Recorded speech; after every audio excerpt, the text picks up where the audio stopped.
Almost every business, every creative pursuit, almost every job is being disrupted now by AI tools, and music is no different. In fact, AI-like technologies have been in music for a long time, really, but the new generation is promising something different, a way to intelligently automate lots of those tedious tasks that you go through in every project when you get it started, and then focus, as all these tools generally promise, on the more important creative aspects of what you actually want to do. In this video, I'm going to look at two options for Ableton Live, take them through their paces, and see how much they really help my music creation. I'm Christian Schiller. If you want to find out more about me, check out any of the links below, and of course, click subscribe, say thank you. Everything is appreciated. All right, let's get started. First, I'm going to look at Feta, which installs a plugin, a audio unit, and a VST3 plugin into Ableton here. And there's a couple of small steps you need to do once you have installed the plugin. And the first is you come to the link, tempo, and MIDI section of the Ableton settings and make sure that on one of your MIDI channels, Feta is set as a control surface. The second step is you take the plugin, I'm going to use the audio units one in this case, and you add it to the main or master channel. This little dialog will pop up, and then the next step is you come to your AI tool of choice. I'm using Claude in this case. Go to settings and connectors, and you add something for Feta, basically using this URL. And yes, it does need to connect to the internet, but the documentation assures you that everything does run locally, and you can see some of the tasks it can do here. You can now see that Feta has connected to the tool, and you can change the prompt here. Okay, so now what do we do? Well, you sort of do the usual process that you would with any kind of AI tool. We head on over into the prompt and type what we want to do. Now, what it can do at the moment is analysis of a project, MIDI generation, arrangement, mixing, automation, and custom workflows that you can add with other prompts. It's not very good at, obviously, necessarily arranging tracks. It's not very good at tuning some things, but I think it's actually pretty good at a lot. Let's try something medium level complex. Now, sometimes I have found that the plugin gets disconnected from the AI tool. It's a little bit hit and miss. Toggling plugins on and off seems to make it work. So I don't know, but it's a little inconsistent, unfortunately. So I have found that before you get too deep into composing something, maybe just asking, can you connect to Feta, is a good starting point. So, and we can see that it has indeed picked up the connection. So here we go. Create a track with a 4 to the floor 808 drum pattern. 4 bars, with the 4th bar having a variation. Add a bass pattern to match in C minor and add a lead synth that plays every 2 bars. Okay. Now, it's quite fascinating, as with a lot of these AI tools, you can watch things happening in the background. It's a little slow in doing what it does, like a lot of these tools, but of course the argument is you can go away and do something else. It doesn't keep asking you what it should do or do you approve this? It just goes away and does it. Whether that's good or bad, who knows? Yes, automating a music tool is a little less potentially destructive, but there we go. But it's doing its thing. I don't know if changing the model here makes this any quicker or faster. Who knows? All right, and now you can see it started doing something here. There we go. 808 drums, 808 bass. Didn't specifically ask for that, but hey, if it works, it's fine. I will put on my headphones so we can listen to the end result when it's done. So creating 3 MIDI tracks. It's also kind of interesting to see its thought process. Drum rack pads. It does tend to use the drum rack, which is interesting. I have a lot of very specific drum plugins. Hard to know if it could also control those. We can find out as we go on. It's noticed that the drum rack is empty. So using a standard general MIDI drum map, that's also pretty cool. 4 beats to the bar, 4 bars, okay, variation. Okay, so adding separate clips, interesting. I mean, that makes sense, I suppose. Okay, the drum clips, bars 1 to 3 as one 12-beat clip, okay. 4 to the flavor pattern. And now okay, it's explaining quite a lot. Hit the 3 tracks. Still needed. Tool limit. Hit this turn. I never actually had that before, but Claude reached its tool limit. Okay, fine. Let's continue. This is super fascinating just to see its level of musical theory as well. A grooving pattern with a root 5th movement across 4 bars. It's pretty obvious, but yeah, C minor notes. Okay. All right, there's a 1/16 beat clip with the 4-bar variation built in. Bass done. Now the lead synth playing every 2 bars means it enters at bar 1 and bar 3. I'll write a melodic phrase in C minor. Yeah, I mean, pretty cool so far. We'll see how it sounds, of course. Okay, drum rack. Yes. And nice icons as well. Very important. Okay, all right. So let's jump in, see what we've got. I don't see any clips, which is interesting. Oh, they're here. Okay. Last time I tried this, it put them in the clip view. They're actually in the arrangement view this time for some reason, but fine. It's not a huge problem. Okay, but we can see, sort of makes a bit more sense with the variation. Maybe we should have broken up that task more, created the first variation, then created the second variation. But let's listen.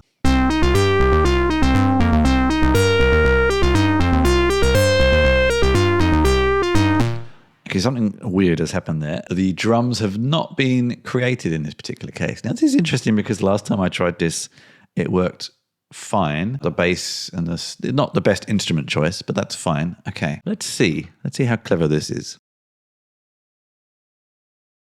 You can see it happening in the background there. Sometimes you almost want to manufacture mistakes. I didn't do that on purpose. We can see the 808 core kit has got loaded, so this should work this time. All right, let's try this time.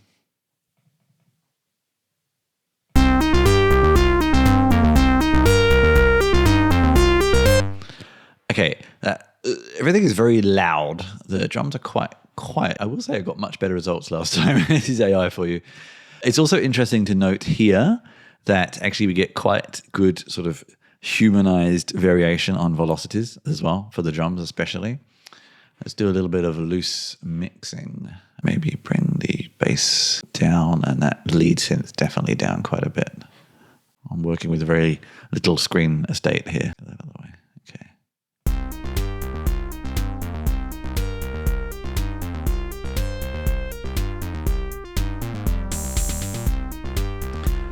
It's not terrible.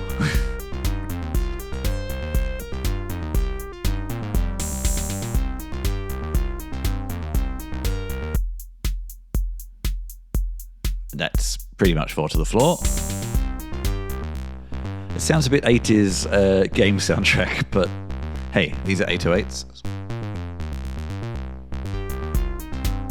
Well, let's try something. Let's see. I don't know if this is going to be a term that we'll understand. Okay, I mean, I sort of meant change the instrument, but hey, that's okay. Okay, it's also adding another plugin here. So far, I think these are all mostly default plugins with Ableton. We'll try in a second and see. Try it with something non-default and see what happens. All right, let's have a listen. See if it's any fatter.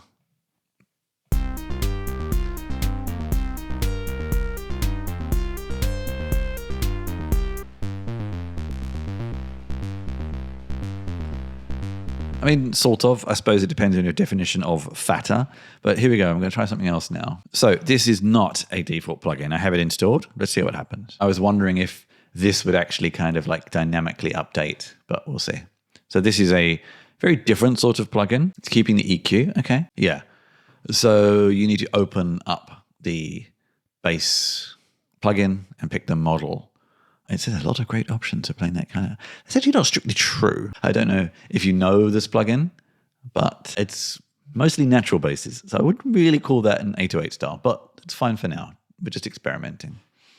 So let's see.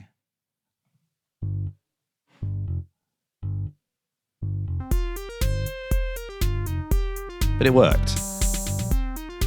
It doesn't really suit the genre, to be honest with you, but... Okay, one last thing. Let's see if this is obscure enough. Might be pushing the limits here. Organic, modern lead. I think it just picked up on the 80s there. But you get the idea. This is a good start point. That's, and now, you know, making a, you can use a lot of internal Ableton tools to do this kind of thing, of course, but still, that's, hey, it's a pretty cool way of doing it. in some respects.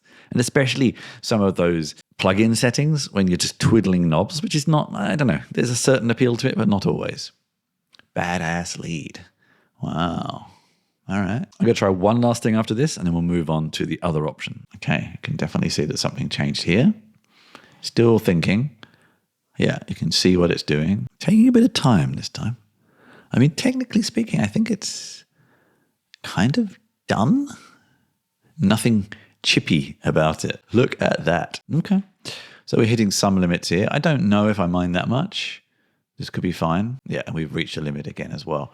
It's interesting there to see, like with a lot of these AI tools, the kind of token usage versus tool limit, it's not always directly comparable. But let's see. I mean, there's an instrument there. I think it's fine. Yeah.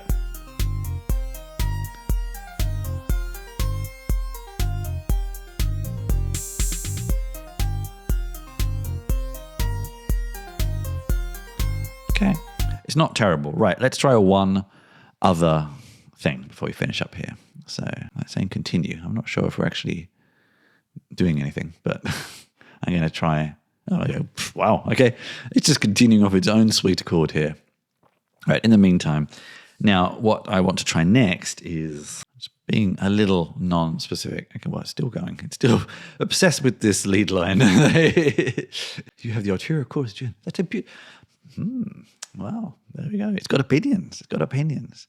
Way better than the stock Ableton chorus. Okay. I'm glad you think so, Claude. Or Feta. I don't know who has this opinion. And it's adding more. It loves adding EQ8. That's fair enough. All right, come on. I want to get to the next task. I mean, to be honest with you, this sounds like a YouTube video. This is quite a good script. Okay, good. Right, now. Oh, maybe we should listen to it. It put a lot of work into that. Let's have a quick listen. It's even got the plugin is now down here. I didn't even know I had this plugin. All right. All right, that's pretty good. That's actually not bad. All right, let's try this key change. Let's go for D. Dorian. That was purely intentional. Pretty good, eh? I sort of wonder how human I could be. Like, add in intentional discordance. How do you plan intentional with sort of machine processing it? I'm not sure. It's interesting, it removes everything, doesn't change it, but that's okay. I don't know if it's going to sound vastly different. We'll see in a second. All right. Yes, thank you. I love the opinion it keeps giving me. Okay. All right, let's have a listen. The drums shouldn't have changed. Yeah. Not bad, actually. I quite like this. I'm going to save that. Okay. All right. So with that, let's move to the second tool. Next, I will look at Producer Pal. This is a bit different. It's actually open source, so should remain free. Feta is in private beta. We don't know if it will remain free. It actually uses a Max for Live device, which can be a little bit more fiddly to apply. And of course, you will need certain versions of Ableton, which is sweet, or to have it installed separately, which is also possible. So there is an increased cost on that side of things. It has its own chat UI, but I'm going to stick to Claude for now. You can see the main window here, some context, which I'm assuming will show up soon, setup, and you can, yeah, it's a lot more kind of technical, I think. I think Feta is aimed at maybe non-technical people. Producer Pal is sort of aimed at people who maybe have a better idea of what they're doing. I don't know. Who knows? And likewise with the Claude setup, it requires something slightly different as well. It uses extensions, and it's an extension you download, so you have to install it. And we can also see configuration here. And there you can see it's running on a server there. So it's all a little different. And when you come to a new chat, you will see it here. And we have to do an extra step when we get started with it as well. So we start a conversation by saying, and we'll be asked if we allow the tool. And now I think we can carry on. Yep. There we go. So let's try the prompt. Yeah, so we're going to keep getting this, aren't we? Now this is interesting. Feta use the existing tracks. This is creating new tracks. As you can see, we've got a lot of extra tracks here now. There's a lot of similar text here. So I'm assuming that this is maybe all coming from Sonnet. Hard to say. And the plugins are just controlling in a different way. So we'll see if the GM works this time. It's also interesting to see if the musical output is any different, but we'll find out soon. It's going to write a punchy bass pattern. Okay, lead synth. What's it going to pick? I want to drop instrument presets into the drum rack. I need to make it a bass track. Interesting. So it hasn't actually added the instruments, and it's also not created the clips again. I think this is going to be here. So we don't have, actually looks like there's a drum rack on every track. Okay, well, yes. Do the work. That's what I'm paying you for. Okay. Oh, wow. So there's a lot more steps here. Maybe it's the implementation approach. I'm not sure. Yes, you do. I don't know why you added drum racks. All right, this looks better. Wavetable it's picked. So it's picking different instruments. Go for it. Just carry on, lad. Carry on. Uh-huh. Okay. That's interesting here. Now let me shape da-da-da-da-da. I'll use instead, what was it trying to use? It would also be interesting to see the token usage of all of this as well. Don't know. All right, we're still going. Yes, just carry on. I think the Feta approach is a little, I don't know, it depends, I suppose, whether you want to allow control over each step and think about each step more or just do it all. I feel like for the purposes that I want to use these tools, which is just sort of getting started, I'd rather just did it instead of it taking this much more step-by-step approach. This is going to sound quite different, I think, instrument-wise. Music-wise, we'll see. Done so far, so it's not actually finished? Wow. Oh no, I think so. What I'd recommend finishing manually for the lead. Want me to continue with the lead parameters in a new session or move to something else? Maybe let's have a quick listen first. All right. The bass is not across the whole thing. There we go. And this is a different approach here.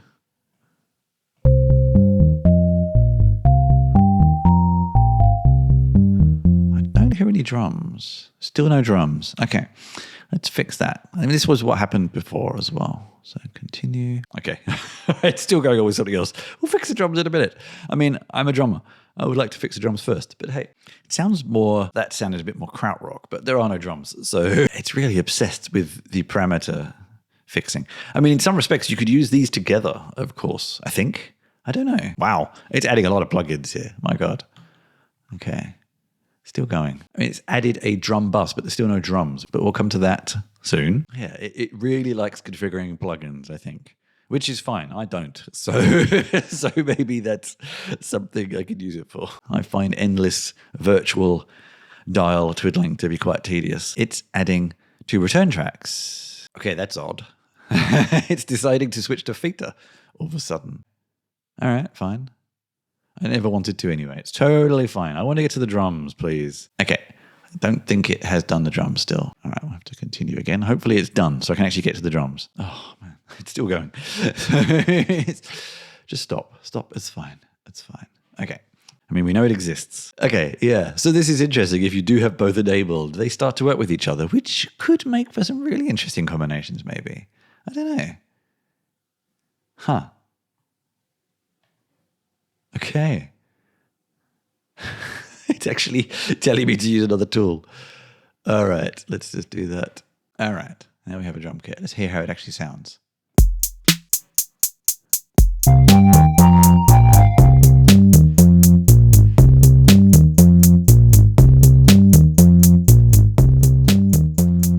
It's a lot louder, so I brought the volume down.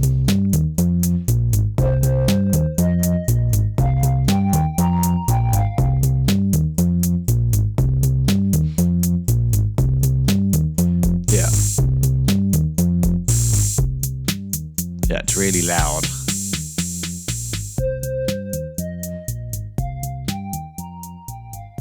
Okay, that's a little bit better, I think.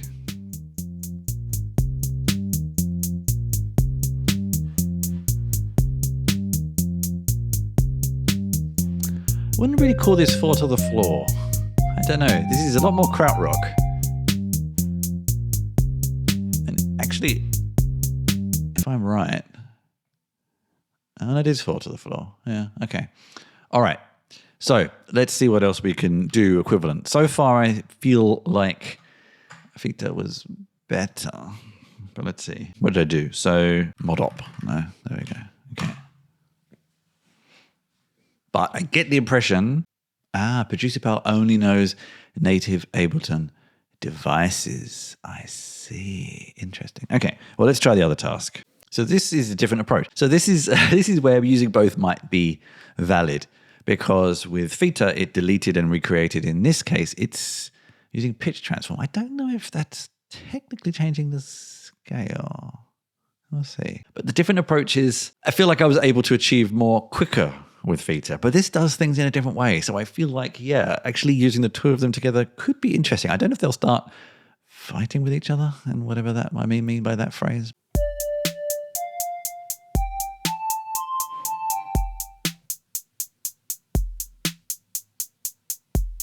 Yeah, I wouldn't really call this 4 to the 4, I think.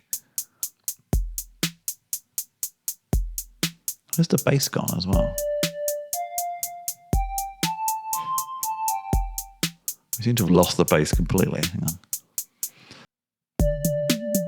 Yeah, all right. I could have picked a better bass there, but...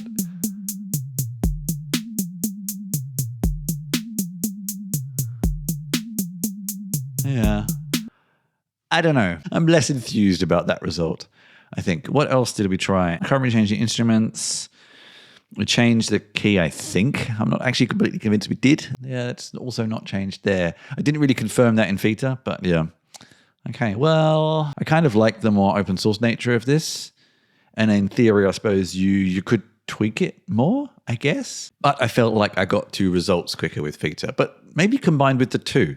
It'd be interesting to see if they start having different opinions. I don't know if I want to do that in this video, but that might be an interesting experiment in the future. All right. Okay then, so that was a look at 2. I have found other options when I looked at like Ableton MCP, but these seem to be the ones that are most mature and most developed and also work in the most integrated ways. 2 very different approaches, which is good to see, but yeah, a lot of others didn't seem to really be maintained after an initial commit. So I stuck to 2 that were well maintained. Very different approaches, Feta and Producer Pal.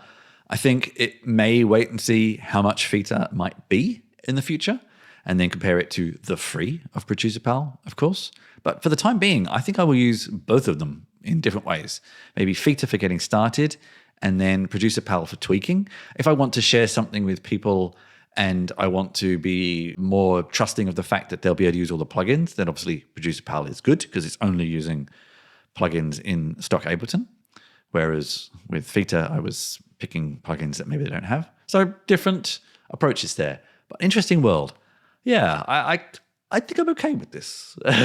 I'd be interested in hearing your comments below, where you can also share, subscribe, and leave a thank you. I have been Christian Schiller. You can find out more about me on the links below. But until next time, keep making music however you like.